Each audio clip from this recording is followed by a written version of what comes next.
Hello kabayan, magandang araw at magandang gabi. So mag-repair pala tayo ng car bumper kabayan ng Toyota Corolla. So paano tanggalin, paano i-repair? Front bumper ng Toyota Corolla. So pagtanggal ng bumper kabayan, mayroong clip diyan sa baba. Ikutin mo lang tapos sabay sikwatin mo yan sa kabayan ha. Tapos sa may dugtungan ng fender, isang clip lang yan maliit. Tapos sikwatin mo yan, tanggal na yung bumper na yan sa gilid. So hindi mahirap tanggalin yan, hindi katulad sa mga Hyundai, medyo mahigpit yung Hyundai na mga Santa Fe.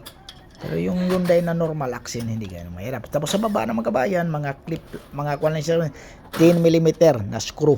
Tinim. So hindi mahirap yan. Pero madami diyan kabayan na medyo matibay yung sa baba diyan kasi mga kuwan talaga siya, bolt siya.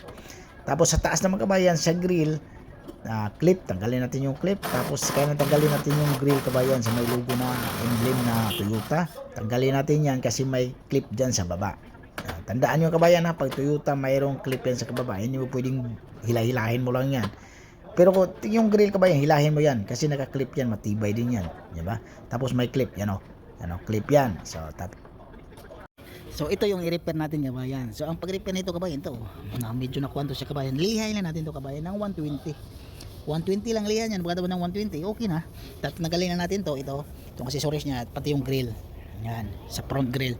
Lahat para pag pintura, diretso na kasi i-clear natin lahat yan Dito yung pintura dito, clear lahat yan. Pero i-private muna to. Ganun ang technique. So lilihain lang natin to ng machine, mabilis lang kabayan. Yan, tapos na. So lilihain lang natin ng gumamit ako ng 80 na sandpaper ng kabayan kasi medyo lumabas yung kunting hindi ko na pinainitan, liha na tayo agad. So 80, 120, 180, 320, gumamit din ako ng 400 pang last bago i-primer. Tapos tatanggalin natin yung mga accessories.